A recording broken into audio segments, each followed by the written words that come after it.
You're watching Guude. You're watching Guude. Fighting just to save our lives. Got you laughing every night. Hello everybody, how are you today? I am good. I am good actually. That was awkward. I don't know why I did that. So welcome back to another episode. As always, this is Jason. Today we are really doing the same thing we always do on this here server, and that is play Minecraft. And I need a couple things. I need to find some diamonds. I started in between episodes. I considered running all the way back home. That's gonna hurt, but it didn't hurt me. I considered running all the way back home to repair my armor, and that probably would have been something smart to do, but it's such a long walk, and we need more iron anyways, so I decided I would not walk all the way home, and instead I would force you guys to watch me cave some more. Sounds like fun, eh? Woo!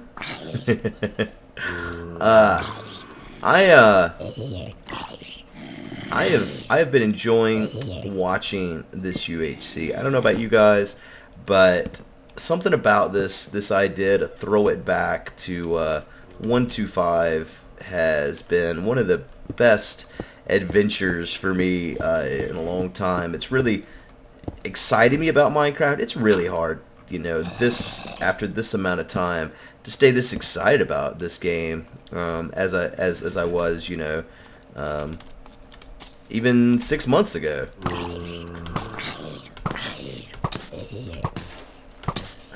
I feel like arrow spam is now the new meta. It's the new something, man. Oh, I was scratching my arm and my elbow was hitting my earbud, and it sounded like there was something coming at me from the left, and I was like, there's a wall to my left. What's happening right now? There's a stack of torches right there, guy. I only have 6 arrows. That's not good. If we can find some diamonds here and repair this armor. That's my major concerns. I don't want this armor to break before I get a chance to repair it. So yeah, when it comes to keeping interest in this game, that is, I mean, I think that's just human nature. Eventually, anything you do, you're going to lose a little bit of your interest in it over time. I can't imagine what it's like. I'm jealous, in fact, of the people that they find this project and they spend their life on it, you know. Whatever the project may be, you know, nothing. I mean, there's tons of specifics that come to mind, like you know, you buy an old beat up Mustang or something, Chevelle, and you spend your life, you know, 20 years just tinkering on it every day. You know, after dinner you go out to the garage and just put a little bit of time into it, you know. It always reminds me of Shawshank Redemption. Shawshank Redemption. That came out wrong the first time I said it. That you know, that saying when he's talking about how he's going to eventually dig out, and he just always says, "Pressure over time." You know, I always love that saying. It's probably one of my favorite quotes from that movie is "pressure over time." I mean, that's how rivers are formed, right? Look at the Grand Canyon. It's all pressure over time. So yeah, that's one of my favorite quotes from Shawshank. Anyways, I don't know what the hell I was talking about. Oh yeah, just being, you know, finding something that you love so much that you can do it for the rest of your life. I think some of that might just be wanting to see finality to it. You know, you want to see this project that you spent so much time on actually come to a close, be finished, be the thing you wanted it always to be when you started on it. I bet it's dark outside. It's not dark outside. It's daytime. Alright, I was going to go back up. I want it to be daytime. So this cave really sucked. We didn't find diamonds. We got 22 iron, which is something. You know, it's a bonus for this cave. But it's not what we came here looking for. We really wanted some diamonds. And really a lot more iron, too. I mean, I need a lot of iron here to make this railroad a thing. And I hate to, oh, my tree grew. That's good. I hate to go caving in all these different caves that we've seen at the different spots we've stopped, because I don't want to, you know, I like this plan that we have of there being like an ABBA cave kind of waiting for you at each town. So if people want to do ABBA, then they can. I think that interest within the Minecraft community itself has even waned a little bit. It's interesting because, you know, you get to go to all these conventions and meet so many people and talk to them about what they're watching, and their answer changes year to year. And that's something that I've always found interesting, is talking to people about what they enjoy about our content and hearing how the viewers evolve over time. I mean, I hear a lot more people saying that they watch a lot more live streams now than they do YouTube content even. And I wonder if that is due to us transitioning our content, or due to people's time and lives changing in a way that it just makes more sense for them to watch, you know, that content than it does, or even maybe they've grown to want a different level of interaction from the person that they've been watching this long. Because, you know, live stream versus YouTube content is just night and day, right? Which is interesting, because whenever TwitchCon was first announced, I submitted a panel, because that was during those like 3 weeks where my internet was really good and I streamed a few times. I submitted a panel, transitioning your content from YouTube to Twitch and how these things differ, because I've been on panels before where we talk about, or where a streamer talks about how hard it is for them to come from Twitch to YouTube, which to me sounds really easy. You're used to doing this content that is live. Like, you don't, if you fuck up, it doesn't matter. It's live. You can't take that shit back. I mean, it's the Mariah Carey at the Super Bowl moment, right? That's a reference. So yeah, like YouTube, though, it's no big deal. You know what I mean? Like, if I fuck up and I say something, I can always edit it out if I want to. A lot of times I don't. Sometimes I overstress and probably edit out things I don't need to. My biggest actual issue is that the way I record my Mindcrack stuff, you guys have gotten used to it being in one take. So if I do say something I don't want you guys to know about, or change my mind or my opinion or whatever, I'm like, that was a little too far or something, I can't just edit it out, because then every fucking comment is like, why was there that weird skip there in the middle? What the fuck did you say, Guude? What'd you say? Say it to my face, Guude.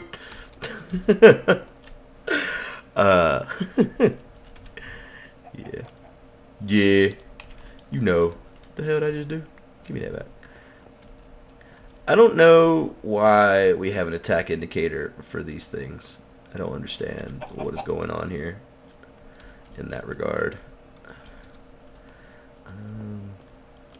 Alright, I want...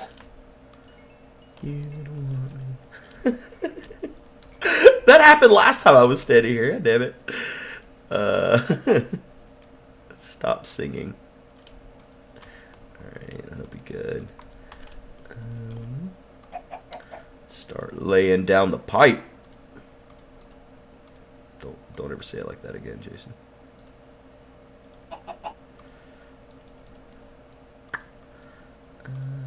Alright.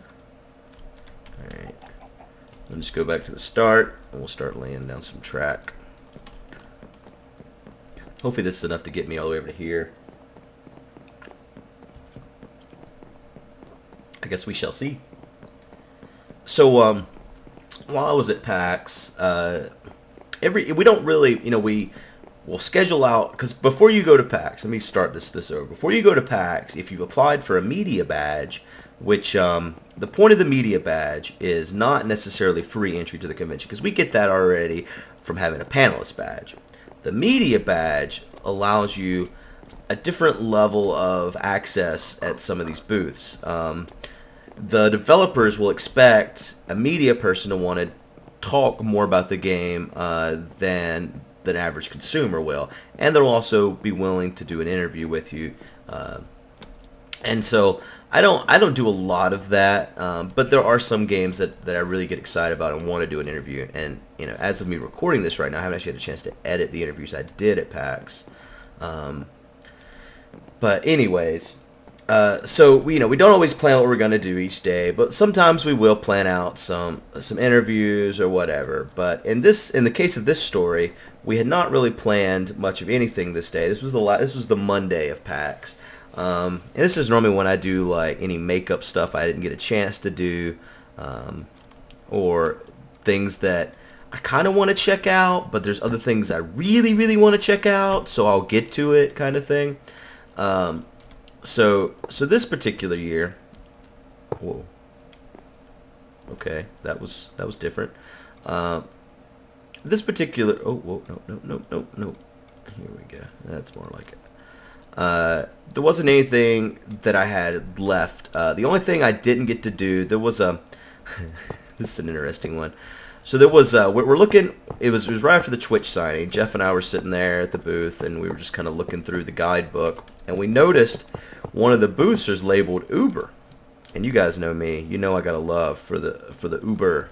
Can you, does this work? It will work. And actually, I'll tell you guys a story about Uber today as well. Whoa.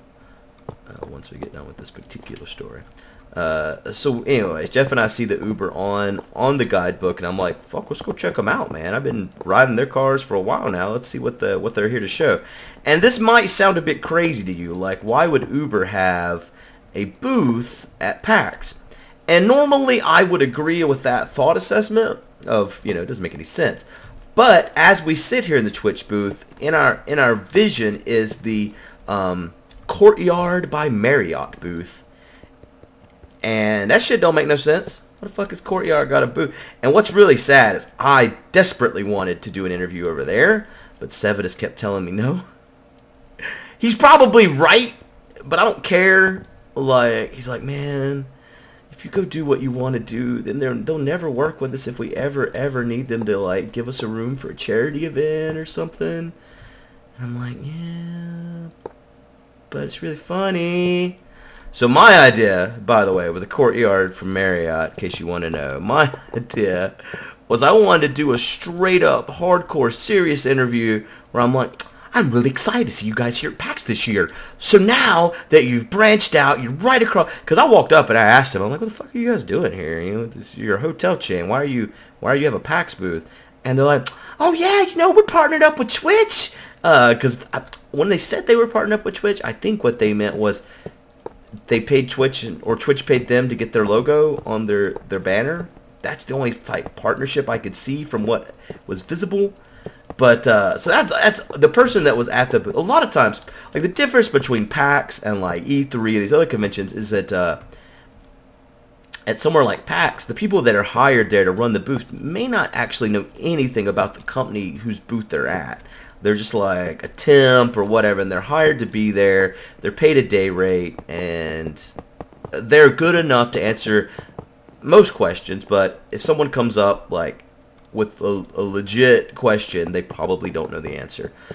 So the person I had asked, they were given like hand massages in their booth, and then it was weird. Like, I don't know why Courtyard had a booth there, but I wanted to go do a legit interview with them and just be like, so now that you're at PAX, you're partnered up with Twitch, when can we expect Twitch level internet access within your rooms? Will I be able to stream to Twitch directly from my Courtyard at Marriott room? And just see their response and see their answer to these type of questions. So, now that you're at a gaming convention, what kind of gaming consoles and gaming PCs can I expect as standard in Courtyard and Marriott rooms? But I wasn't allowed. I was told no. So anyways, back to the story here. Went over to the Uber booth, and it was Uber Entertainment, not the same people at all. They have nothing to do with the cars, the Uber cars. So they did, yeah. Though they did have this new point-and-click game that's meant specifically to be played, and you guys know how I enjoy making me some point-and-click games. And it's specifically meant to be played with a VR headset, be it the HTC Vive or the Oculus Rift, whatever. It's meant for that type of device to play. So I'm really excited about that. I meant this was going to be one of my Monday makeups, was to come by and check this out, but I didn't actually make it by. because as we were trying to figure out what we were going to do, because Paul and I talked about going check out the indie games, though I'd already done that, so I didn't really know if I wanted to do it again. I'd already talked to everyone I wanted to talk to. One of the games I'm really excited about, we're going to tangent just for a quick second here, is Eco. And the reason why I'm tangenting, I think I've already talked about it, but I was emailing the creator earlier, and I noticed that he made Vessel, the game that I played, the adventure or the strategy puzzle game I played forever ago, where you had this little like scientist man, and he had to like mix these liquids together to solve puzzles. Some of you will remember it. Well, anyways, they're making a game called Echo, and they're actually selling the source code too. So I actually bought the source code. Anyways, tangent over. Monday, we didn't know what we were gonna do, and Drew, our camera guy. Man, it sounds so professional, right? We have a camera guy. I'm just running around. I was hoping another sapling would drop here. There's one right there. If I get one more, I can make that a 4-way tree. But don't look at me like that. Come on now. So there was this camera store there, and he wanted to go check it out. It was there in Seattle, so we went to do that. And funny enough, I'm the only one that didn't buy anything at this place. So I've been looking for a new bag for, oh my goodness, for quite some time now. Come on now, get with the program here. Did I get that? I did. I've had the same, if you've watched any video where I'm in it, you always see me carrying around this red bag. And it's funny because Jeff has the same exact bag as me, which sometimes can be a bit confusing whenever we're staying in the same house, because like, there's my bag. That's not my bag. What the hell is this shit to my bag? Because it's not my bag. So I've been looking for something that's more compartmentalized. I want a bag that's really set up for all the shit I bring to all these conventions. And Chad's got this bag. It's a camera bag that opens on the side. You get to like one portion of it from this port, you know, this hole and so on. And I really like his bag. And so I was gonna buy one on Amazon. But on Amazon it says it generally ships within 6 months. And so I was like, I don't want this bag. I will be dead by the time I get this bag. So I didn't buy the bag on Amazon. But I'm glad I didn't, because we were in this camera store and they had a wall of bags. I mean, bags. This was like Bag City. It's like Suffolk City. Anyways, so many bags. It was really exciting for me. It's like I had a bag fetish or something. I just fell into a ball pit filled with bags.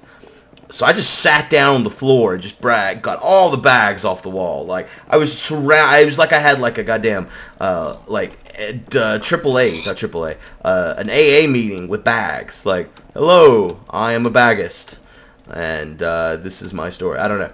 So I took all my shit out of my bag and I just sat there like stuffing bags. Like, well, my shit. How will all my shit fit in this bag? Let's find out. And I found out, man. I'll let you know I found out. And so I bought a bag, and I'm really, really happy with my new bag. It holds all my shit in like the perfect little spots. Everything is exactly, all the cords have a spot where they can be rolled up and placed for all the things I bring to every one of these conventions. I mean, it's so good. I'm so happy with this bag. It's one of those things where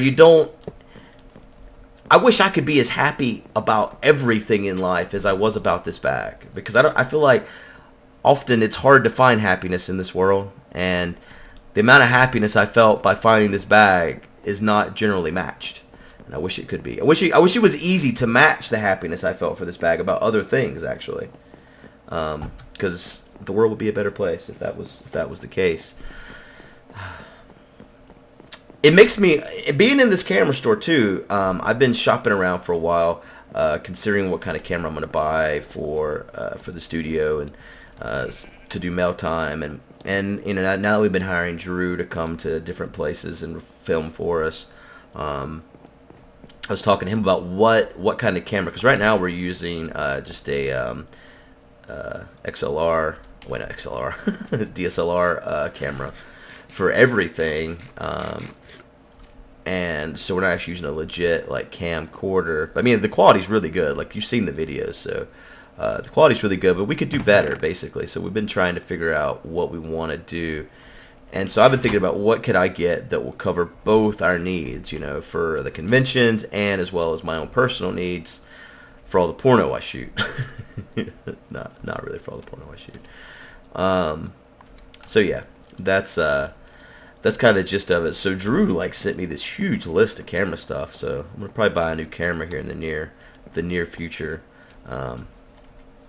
You know, he's kind of saying that, you know, maybe we don't need to spend the money on a 4K camera, and we'd be better off just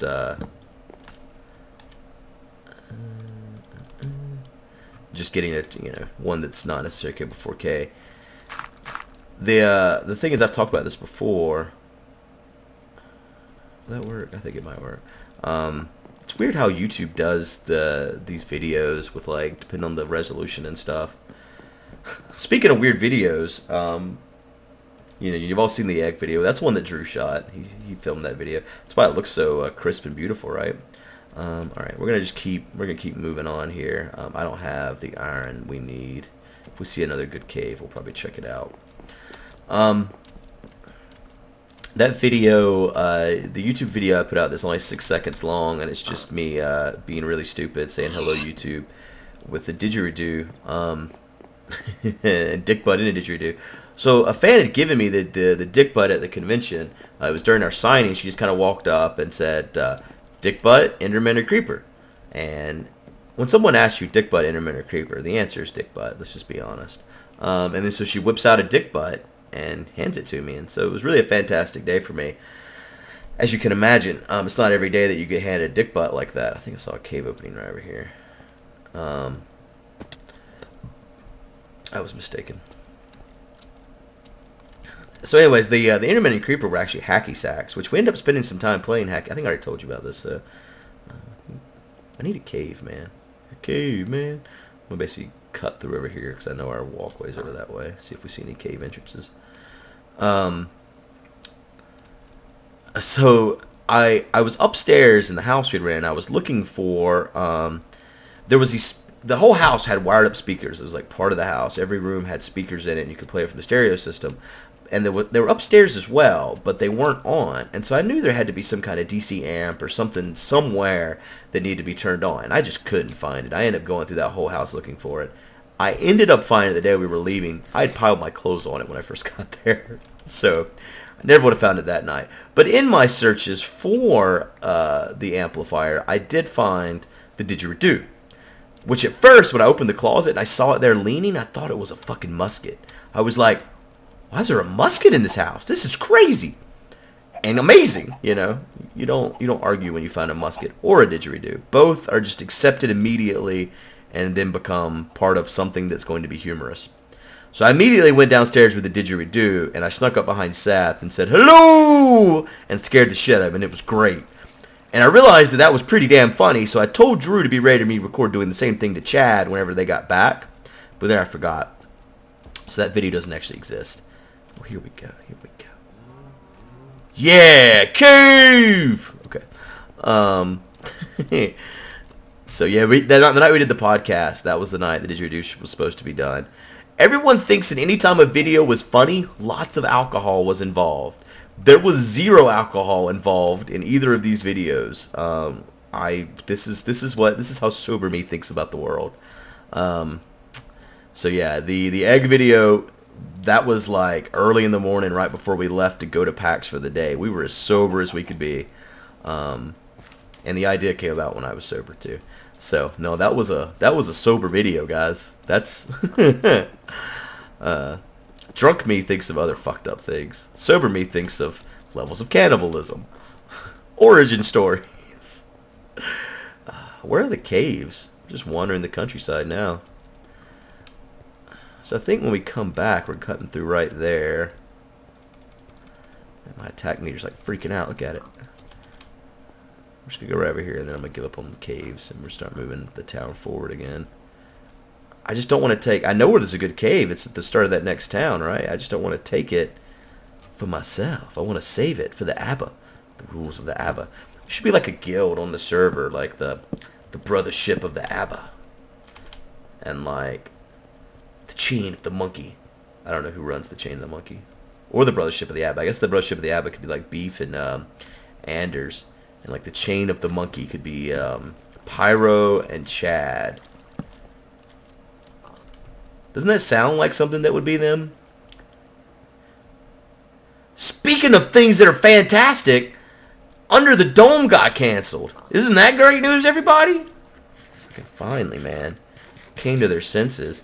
While I was in Seattle, my wife texted me, and I guess Under the Dome was filmed in Wilmington, which to me tells me that I should have done something about this sooner.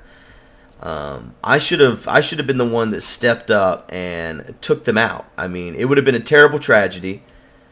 It would have been wrong because these people were just actors. It wasn't their fault that they had to die. So it would have been really wrong. But I should have done it for the human race, really, and just put an end to that shit. Where does that water go? Oh, this is beautiful. It's beautiful. That sounded actually pretty good, didn't it? Maybe it just sounded that way to my end. Maybe it sounded like shit to you guys. Okay, here we go. You're beautiful. now my like voice is cracking. I like hit puberty to sing it.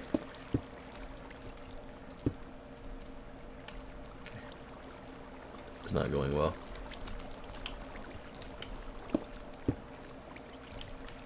Shit. Okay. And then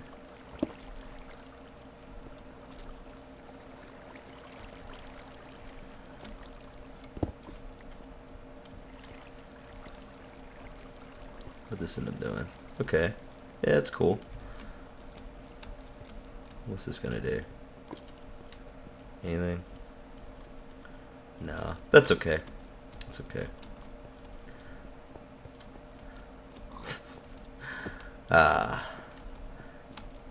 The real things that Minecraft needs. Someone to come along and set that water free.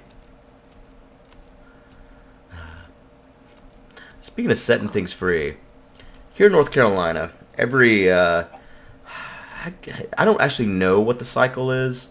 I'm gonna say every 6 years. I don't actually know what the cycle is. What happened here, man? Did your brother fall?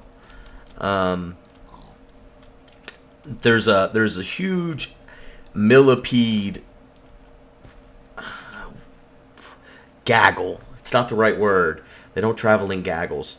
A swarm of millipedes are born. They hatch out and they roam the lands, doing whatever the fuck millipedes do. They just wander around creepily with all their little tiny legs. Well, my daughter is wrong in the fact that she doesn't know to be creeped out by these little tiny leg things. And so, like, what I do every 5 or 6 years when the swarm hits is I put 7 dust around the house and it kills them. They die. They don't even make it in the house. But I had not done that yet this year because I didn't recognize it was swarm year. And it's light. I actually think next year might be the swarm. I mean, it's crazy the number of millipedes just pop up. And you put the 7 dust out and you go out and look outside and you just have like these thick piles of carcasses. It's like Normandy Beach or something. Whew, that's a reference that probably should never have been made. Whew. Yeah. Anyways, listen guys, with time, everything is funny, and if you can't laugh about something, then fuck you. That's all I got. I don't know if I made that any better, but we're just going to go with it. So anyways, my daughter thinks that if there's something that's by itself, it's just trying to get back to its family. It's just trying to get back to its family. And you should be really nice to it because it's just trying to get home to its family, somewhere his family is alone and worried about them. And so there's a millipede in her room. She tells my wife. My wife murders it. And my daughter freaks the fuck out. Why did you kill it? It just want to be with its family.